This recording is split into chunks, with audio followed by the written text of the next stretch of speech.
Hi, I'm Denise, a mom, a wife, a business owner, a friend, a sister, a recovering perfectionist, and host of the Working Moms Redefined podcast. Thank you for being here. Let's join together in community as we break free from the mom guilt that so many of us feel and thrive in our fulfilling careers and raising good kids. We're getting real on today's episode of the Working Moms Redefined podcast. Thank you for being here. So appreciate you pressing play and joining us again. At this point, it is a week into the podcasts being posted. When I say that I am truly humbled, it is an understatement. I promise. So much good, so many wonderful conversations have been facilitated since launching Working Moms Redefined last week. If you're joining us and you're like, wait, this just started last week, well, it depends on what day it is. We are so thankful you are here and can't wait to learn more together to really see what is in store for us as people. And one of the biggest questions I've gotten asked, and I think I referenced this, was on socials. It was the concept of men wanting to know, can I listen to these? Well, absolutely. Why not? There will be very poignant episodes that you are going to love. I literally just recorded a episode with a sexual health and wellness counselor.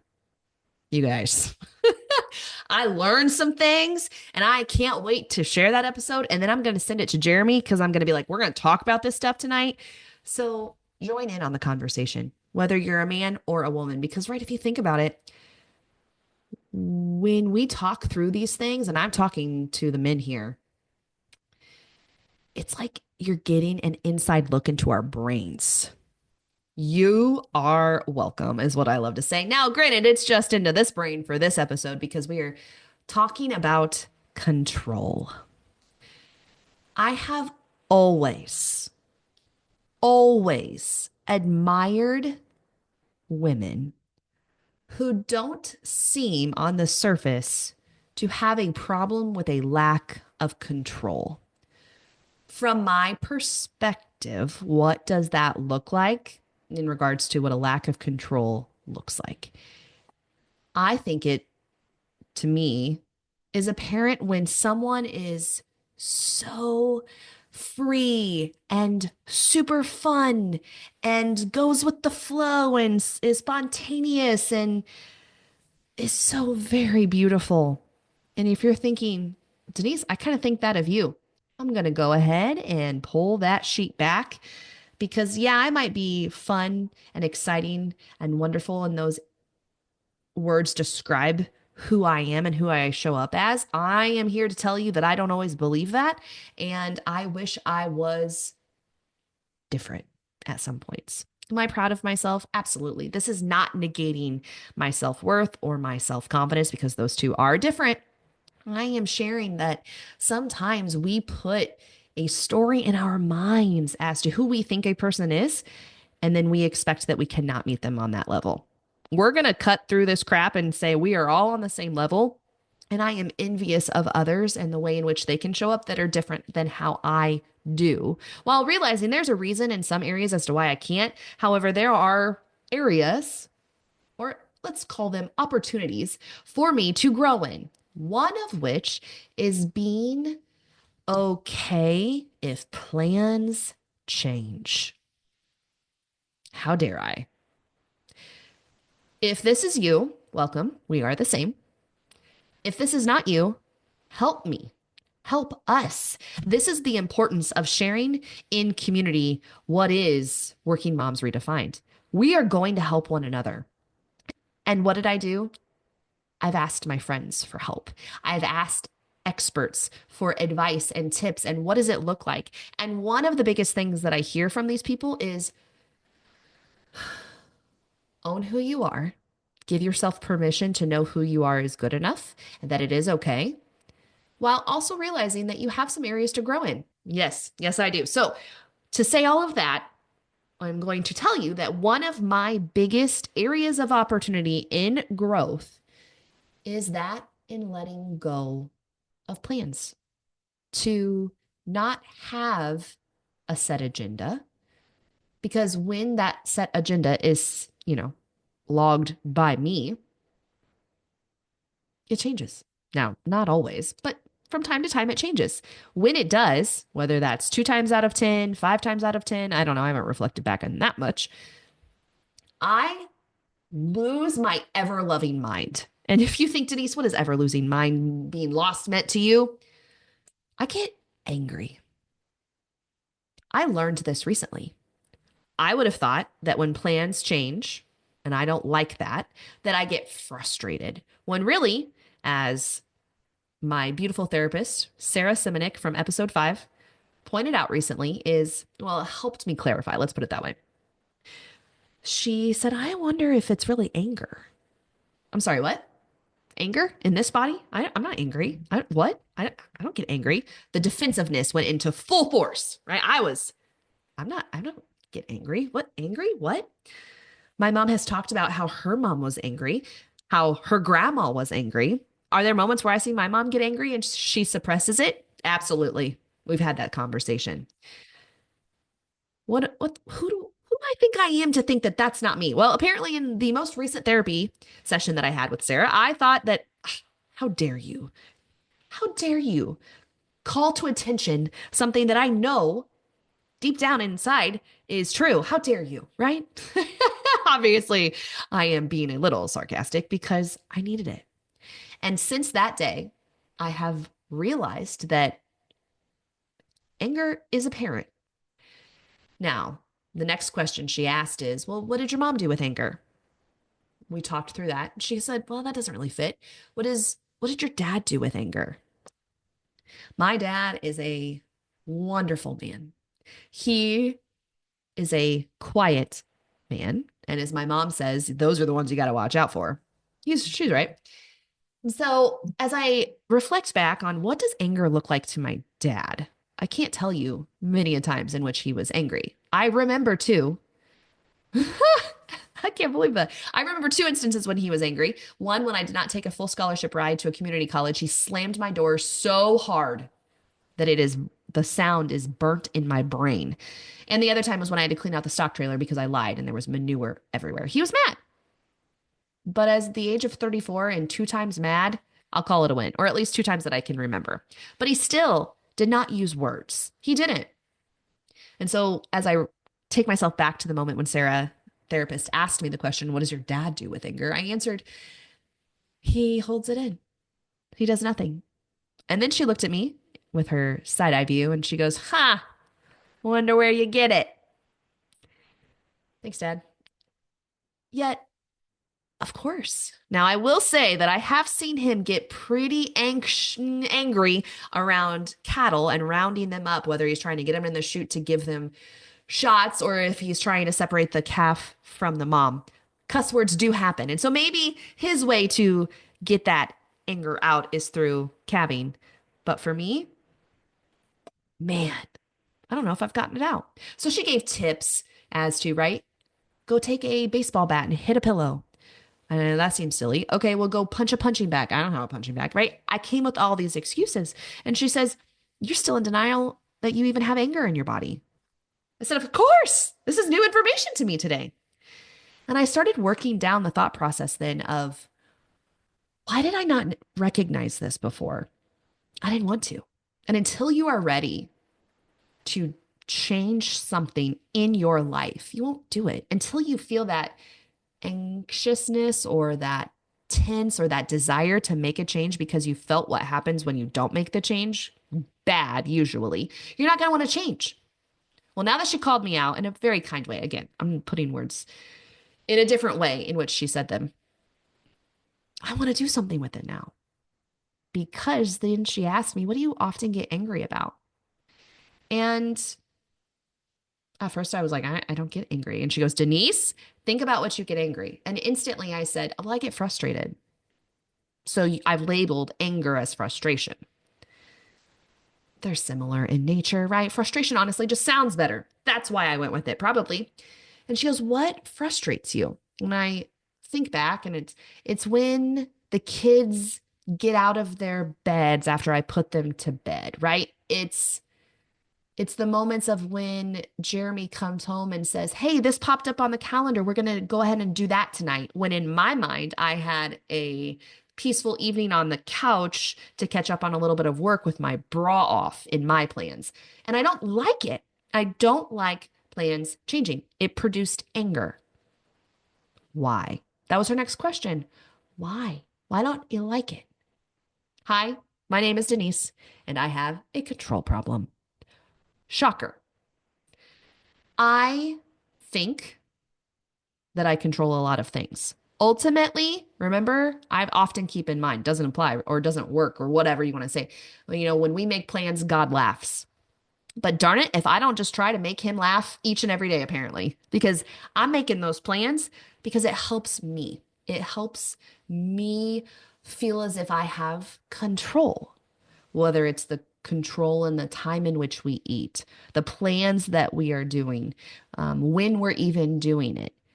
Now, if I don't do this to a certain degree, life functions do not happen as well. I understand that.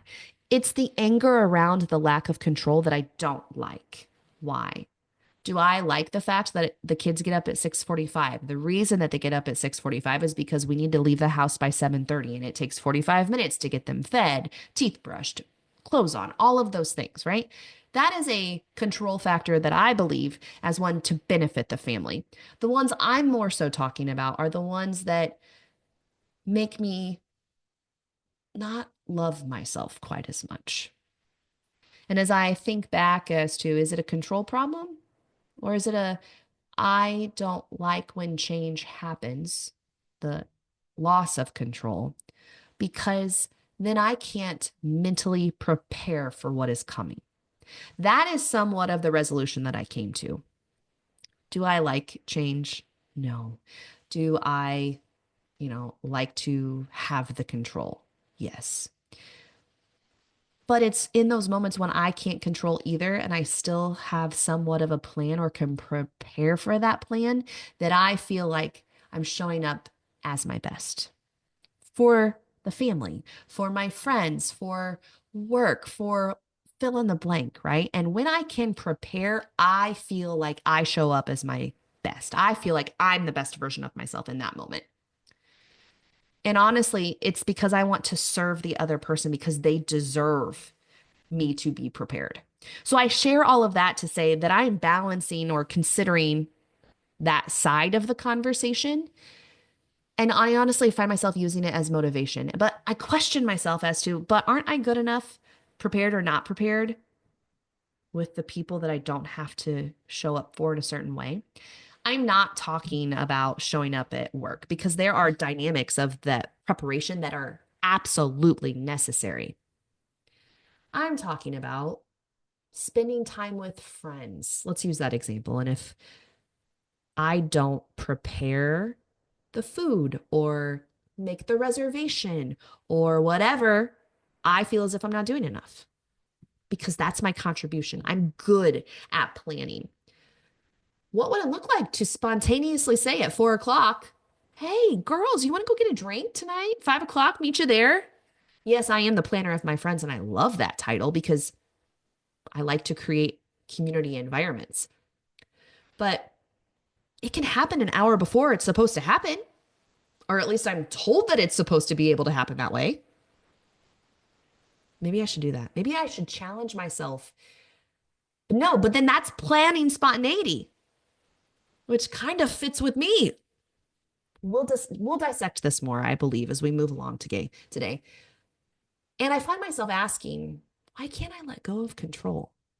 I don't love the word can't because I want to take it a next step and say, why can I not yet let go of control? Because now I'm fully aware. And once you are aware, it's only your responsibility to do something more about it. So now that I've identified that I don't love that I want to control a lot of things that maybe I'm not supposed to control from time to time, right?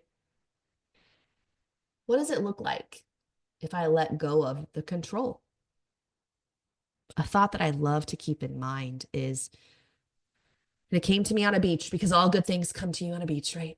What if when I let go of control, I let others shine?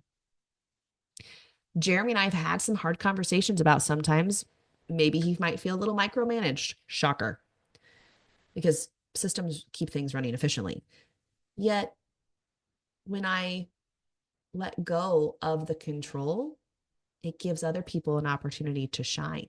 Maybe by me controlling situations and plans and dot, dot, dot, it's not giving an opportunity to let someone else find their joys in the planning. Right? Isn't that a crazy concept? I've been needing to delegate more at work. Delegation is hard. I think across the board, delegation is hard for a lot of us. Why? Well, to be honest, I'm afraid they won't do it as well as I did, or I do. Apply that to home and work because we think our way is the best way. I mean, it's a great way more oftentimes than not. But are there times when I mess up? Sure.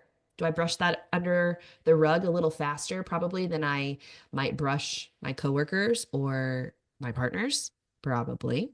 I am not so selfish to admit that. I realize sometimes that when others do wrong, I think them or view them as worse than maybe when I do them. I can't think of an instance, which tells me maybe that statement's not true, but that's why we're working through this together.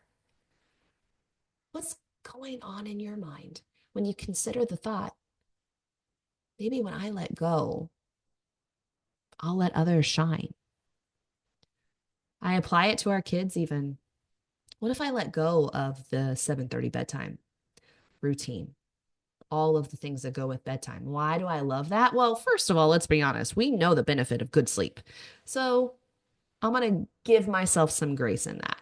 However, once in a great time, 4th of July, let's use that example. They love the fact that they get to stay up late and watch the fireworks.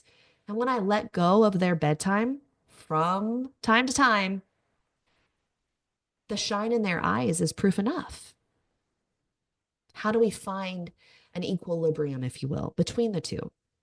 It's a work in progress. And it's why the importance of community within working moms is so beautiful because, man, that's scary. Letting go to let someone else shine is scary. I encourage you to question why it might be scary for you. For me, it would mean that I have to trust, and I do not trust easily. I trust wholeheartedly very few people. Why? I have asked myself the same. I encourage you to think about, who do you really trust? Granted, there are a lot of bad things in this world that would cause us not to trust a lot. Yet, there's also a lot of good. And if you apply the Mel Robbins concept of let them, applicable specifically in this area too, when you let go of that control, you trust. And if they break your trust, you could apply let them. Let them break their trust. But you've given yourself a gift in knowing that you showed up as who you are authentically with vulnerability. Man, that's hard. Jeremy and I have discussed recently, even after 10 years of marriage, our trust has not always been there. To the guys, the degree in which it's been a couple years, we've been married for 10, and we feel as if we have fully trusted each other fully for one. Why? That's a story for another time. However, lies. What are you lying to yourself about? What are you lying to your partner about, to your friends about? And lies, sometimes they're so integrated into who we are, we don't even know that they're a lie anymore. Oh, let's use this example, right? I love when you brush my hair. I don't know about you, but if I were to tell Sydney that when she's doing my hair with her sweaty little hands and she's trying to get that braid perfectly, and I would say that, that's a lie. Am I, yes, trying to make her feel really good about herself? Absolutely. But it's a lie. So then I looked in the mirror and I said, wait, am I lying? Why do I find this so irritating in others that it so innately is in me that I think that lies are connected to change and change are connected to plans and plans are connected to trust or the lack thereof, experiences. But to connect all of those dots was really beautiful. And then it caused me to really identify where I do have a trouble or a problem in letting go of control, because when I let go, I would trust someone else. I've told you that. But then to take it an nth degree, isn't that what relationships are all about? Friendships, work relationships, marriages. So then, was I really even showing up in the way that I deep down wanted to? Crazy. This stuff is deep, man. But once you have these types of conversations, the very surface level, hey, how are you doing? What's the weather like? What are you doing this weekend? Those types of conversations hold, honestly, like they're kind of a waste of your time because you're like, let's talk about why you don't trust your partner. And maybe that's why you're throwing a side eye at him when we're at the bar and the bar, why do I use that example? Well, at the restaurant and he's late in getting you your drink and margarita that you've been waiting for. I've been there. I've thrown the side eye, but nobody called me out. And I'm not calling you out in this moment. I'm calling myself out, yes, but I am wanting to shed light on you as to what it looks like for you to let go of control and maybe why you're struggling with it. For me, it was a lack of trust. I've let go of control in certain areas different than my mom. When we think about our past experiences as to maybe why I had some anger that was then like hyper focused back into that tunnel of anger, change, lack of planning, trust, all of that stuff. I think back of, okay, well, I let our kids wear whatever they want to school. Literally whatever they want. Sydney wore the same outfit 3 times in one week, and then I had to draw the line because why? I was, it was getting balls on it, right? I was tired of looking at it. Yet, again, she felt really great in it. It was felt, a red top, white bottoms, bell bottoms. She felt really cool in it. I squint my eyes if you're watching on YouTube and I'm like picturing this outfit. I am tired of seeing that thing come from the wash, but it makes her feel really good. Why do I want to control? Probably people pleasing. A lifetime of wanting to make sure that all situations were managed well and people felt really good. Why would I dare project that onto her as her responsibility? So I've let it go. They get to wear what they want. On Wacky Wednesday recently, they had their hair. Hudson had 5 ponytails. He learned his lesson. He came home and he said, my head hurts. And I said, yes, now you know what women go through. And that's a ponytail. I've let go of the dishes, somewhat of the laundry. Now, if you are at a single parent stage or if your partner is not showing up the way in which you need him or her, that's a conversation that I would encourage you to have. I had to have it. I basically got to my breaking point and I said, I feel like I am doing everything while also doing the work that I love and want to do, but I can't show up 100% in both areas. I'm not your mother. I am your wife. That's a hard transition and a hard conversation to have. Preventing it from getting to a breaking point, in which I learned the hard way of, is my biggest tip for you. And when we had the conversation of him asking, well, what can I do to help? Check the dryer before you go poop for 45 minutes. You might be laughing at that, but every woman who lives with a man understands the depth of frustration that comes from, how can you sit on a toilet seat for 45 minutes? Your legs would literally go numb and you could have gotten so much done. Again, we've had this conversation. Now, has he changed the amount of time that he spends on that porcelain throne? No. And that's okay. Because before he goes and sits down for 45 minutes and makes his toes go numb, he checks the dryer. He makes sure that if there are clothes in there, he folds them or hangs them, or if there are clothes in the washer, he brings them over. And that makes the 45 minutes in the bathroom not irritate me quite as much. I still can't come to the terms as to why that is a way in which you would spend your time, but he doesn't understand why I love to go get my nails done once a month. So to that, we will call it good. I think about when change occurs at home, and I don't love it because I don't like the lack of control. However, when I have planned my work calendar very effectively, meetings are sometimes too close together, but I want to help and serve as many people as possible. Yet, when a client or a prospective business coaching client needs to adjust their meeting, I am the first one to understand. You have a sick kid, stay home. Be the parent that you want to be and stay home with your child. Oh, you have a funeral? Absolutely. We will worry about this at another time. Oh, stuck in traffic and you're going to need to get a certain place in a certain amount of time and this now is not going to work anymore. We will reschedule. It is such a gift of time for me when someone's plans change in the work setting. Do you hear me? I view my plans changing for work as a gift of time that I did not expect. Why in the world can I not apply that at home? That is a great question. If you have any insight on that, send it my way. Yet it's something I am going to sit in. It is something that I want to work on. The example that I will now share happened a week ago, which shows me my anger.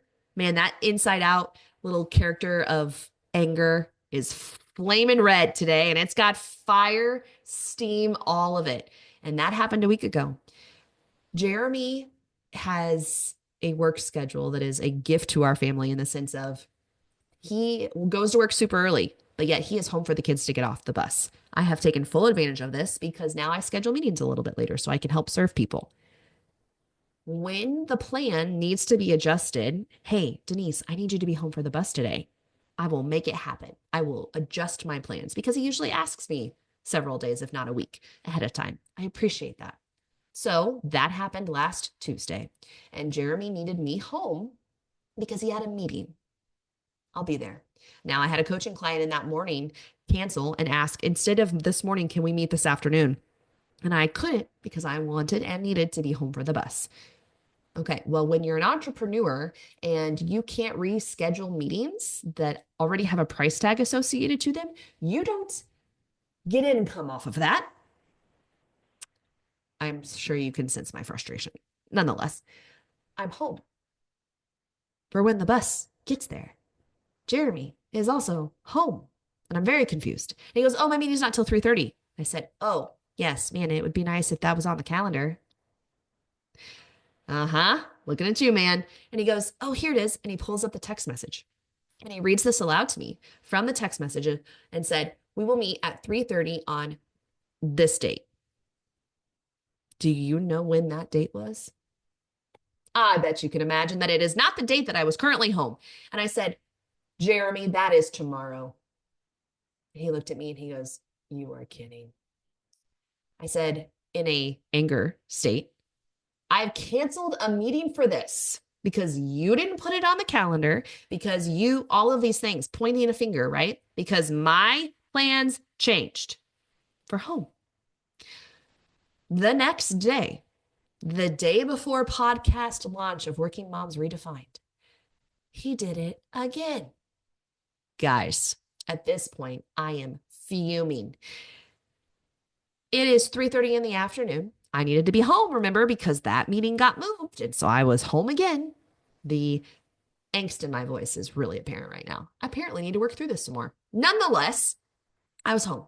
He left for the meeting. He came back. The kids and I were playing. I was working on some last minute things because we all know that the day before something happens is the day in which all of the stuff comes to fruition in the regards of I need this done. So as I was thinking, okay, when am I going to get this done? I'll do it because Jeremy also has a meeting tonight after the kids go to bed, and I will have 2 to 3 hours of uninterrupted work time. It'll work just fine. So as he returned back from his meeting that was set from 3:30 from the day prior, that is now today, he looked at me and he said, "Hey, before the fire meeting tonight, can we come and get some pictures?" And I said, what? He said, we need some updated photos of the chief and the assistant fire chiefs and of the fire trucks. Guys, it's cold outside, snowing, spitting, sleeting all day long. And I said, I looked at him and I said, tonight, like in 2 hours, you want to go do this in 2 hours? He was like, yeah, right. I said, uh, no, I was not ready. I was not prepared for this. I had literally taken photos for 2 hours in that morning for another client also, but he didn't know that. And I started questioning. I started saying, why is this necessary? Why are we needing to go get these photos taken? You don't even use them. What are you needing them for? I have to go outside. I was so angry and self-centered that it is very hard for me not to judge myself as I look back. It is very hard. I know that I'm hard on myself, but as I look back, I was mean. I was really looking forward to working by myself, taking a hot shower, taking my bra off, and being done at 5 o'clock. And now my plans changed. I was angry. So instead, I said, okay, I'm going to have to adjust my things. I'm going to have to adjust when I'm going to do things. Was it really that big of a deal? No, I was mad that I didn't know about it. And then I asked this silly question of, how long have you been known about this? And he said, a couple days. And I said, you're just now thinking about sharing? What? And again, I referenced the conversation from the day before. We literally just talked about this. Put it on the calendar. He took it like a champ. I was mad, and he took it like a champ. It was mean. I was mean. It goes back to the lack of control. I didn't know the plans, and my plans got changed. And when that happens, I have to trust that someone will take care of it. And in instances, these 2 days, they couldn't take care of it, right? That's where that lack of trust comes in. Of course, I shared all of this because at this point in our marriage, I understand that if I don't share it, it is going to come up 25 days later and I'm going to remember all of the details. You're laughing because that's probably you as well. So, as we bundle up and get ready to go take photos, I said, man, I'm gonna have to wear my winter boots again. I put them away. I'm gonna have to wear my winter boots, and I didn't change it because I didn't get to shower. The kids all have their wacky clothes on, and Hudson comes up to me and he goes, should I change into fancy clothes? And I said, no, why? Why would we need to change into fancy clothes? He goes, I just wanted to look good. I said, you do look good. Let's go. Because I'm irritated at this point. I want to get them done and I want to get back home. And so as we are driving to said firehouse, he calls me. We're about a block away. And he goes, hey, I'm going to pull over. My truck's doing funky things. And I lost it, guys. I said, Jeremy, I can see the fire station parking lot. It is less than a block away. Why don't you just get there and pull over? And he goes, it's sounding really bad. I got to do it here. Oh my goodness. I just want to take my bra off, right? Do you notice how many eyes? I don't love that. I'm not like that. Yet in these situations, the little girl in me that has some anger, apparently, comes back out raging. So as we turn that corner, I see a team member's car of mine behind a client's car. And I, for a hot second, freaked out. I said, what did I miss? Holy cow. Were we supposed to do something? Am I missing? What did I miss? And then Jeremy's like, go ahead and pull behind me. And I said, okay. And I do a UE in the center of town because when it's a town of 900 people, you don't have to worry about much. And then I see a parking lot full of vehicles. And I was like, man, I really did miss something. And then I saw who these vehicles were. They were friends. They were family. They were team members. They were clients. My mouth went dry. And I was still on the phone with Jeremy at that time. And I remember saying, no way. No way. My winter boots are on, and you know me. I love heels. I had a top knot, was not prepared for what was inside that building. I was prepared for firehouse photos that I was ticked about taking. And as I get out of the car, I said, what is this? What is this? And he goes, you need to come inside. And I was so taken back. and stunned because when I opened those doors, you guys, friends, family, they have planned a surprise podcast launch party for me. And I get so emotional because there was joy removed from that experience because I was mad about my plans changing. Who am I to think that my plans are the only plans? Because I have done a better job of letting other people in, I can trust that they will celebrate me. I can trust that they love and care for me so much in ways that when I finally let go, I let them shine. Yet with my partner and sometimes the kids, I can't do it for them because I know that things function better when I do. But do they? So as I walk into this room and so many beautiful faces who mean so much to me looked at me and yelled surprise. There were balloons. There were the podcast episodes. There were cupcakes with our logo on them. And there were hugs. Hugs from people who I have gotten to live life with over these years. It was beautiful. I was stunned to my core. As you can imagine, when you're the planner, surprises don't happen often, I should say. And I got to see what it was like to let go, to let them shine. It was a beautiful gift from so many. But man, if I didn't realize who my people were. And when you show up authentically as who you are, without preparation, without expectations, without a desire to let your guard down to let them in, I lost. I would have lost that experience. I would have lost. I can think of times where even a group of girlfriends a month ago, we were meeting and we were going to plan our next outing together. And I was like, great, what works for you? And we weren't even going to have it. I started planning someone else's event at their own house. And one of my good friends, there were 6 women around that table. They looked at me and they said, Denise, you don't have to do it. And it wasn't that they were mad at me by any means. It was, let us so we can shine. And I apply that back to the podcast launch party that such a good girlfriend in Jeremy and a coworker planned. They put together people whose lives have intersected with mine, who they know would want to celebrate and be part of this experience. And just like Sarah had said the Monday before, when I told her I have a hard time celebrating myself, she said to me, sometimes when you let others celebrate you, it's a gift to them, not to you. They get to celebrate and take part in a beautiful experience with you, and you gave that to them. So when you let and celebrate with others, they grow in relationship with you. They trust you more because you've let them in. That was a Monday. This podcast launch part, I said that funny. That podcast launch party was Wednesday.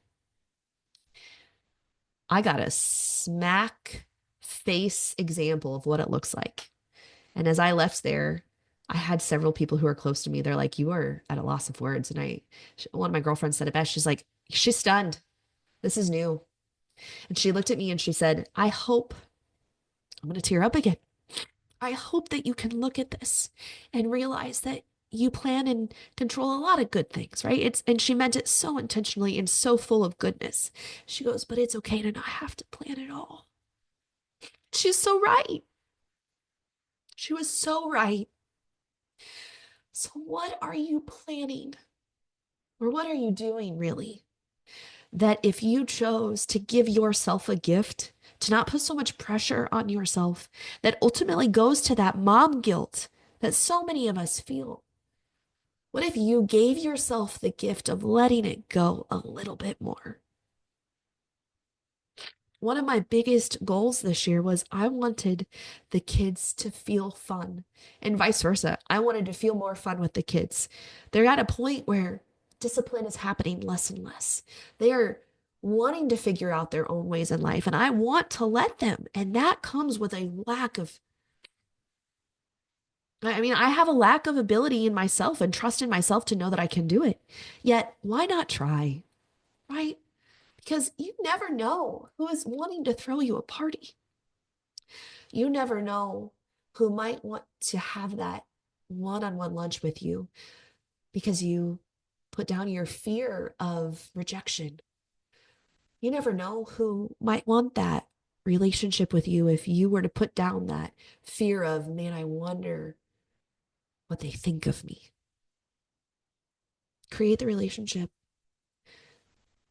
For me, I need to let go of control so that I can let others feel like they have a part in my story. Because my story is only mine and is only beautiful and is only joy filled with them in it. Man, it's so enlightening. This whole experience has been so enlightening. And I want to make it very clear as I try to stuff down these tears, right? I want to make it very clear that we are in this together. We are experiencing these hardships and these joys and the beauties of what life looks like together in community, in an openness that only comes through vulnerability. And in my situation, in trust. I say it so often. I do not take it lightly that you are trusting to spend and dedicate time with me by listening to these episodes. Why would I not give others and you the same amount of trust? So as we move forward in what is Working Moms Redefined and what will be, I'm going to lean into trust more, whether that's in our Heavenly Father, in my marriage, in my friendships, in my work, and their ability, team members wise. I'm going to lean into trust because it's going to challenge me and that it is a gift to both the other person and myself if and when I actually do.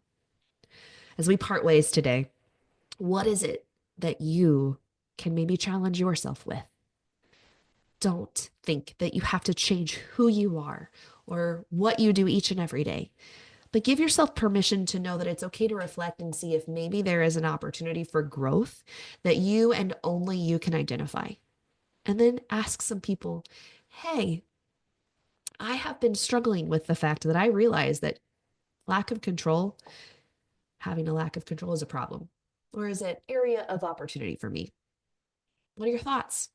When you ask them that, you give them permission because you trust them enough to take care of you, you will hear true answers that will benefit you today, tomorrow, and for years to come. I can guarantee it. I did this today. I did it when I asked, where do you think I have some blind spots? And I screenshot those. I screenshot them because I'm going to save those because in a year from now, I'm going to look back at this moment, as I hope you do as well, and think to myself, man, I've gotten better. I am enough today. You are enough today. You are doing a great job. And we are going to be doing an even better job in a year from now. But we will be doing it together. And I can't wait to see what comes of it. Thank you for listening to this episode of the Working Moms Redefined podcast. We are so glad that you are here investing time into you to learn how you can empower yourself to let that mom guilt hold less power, thrive in your career, and raise great kids.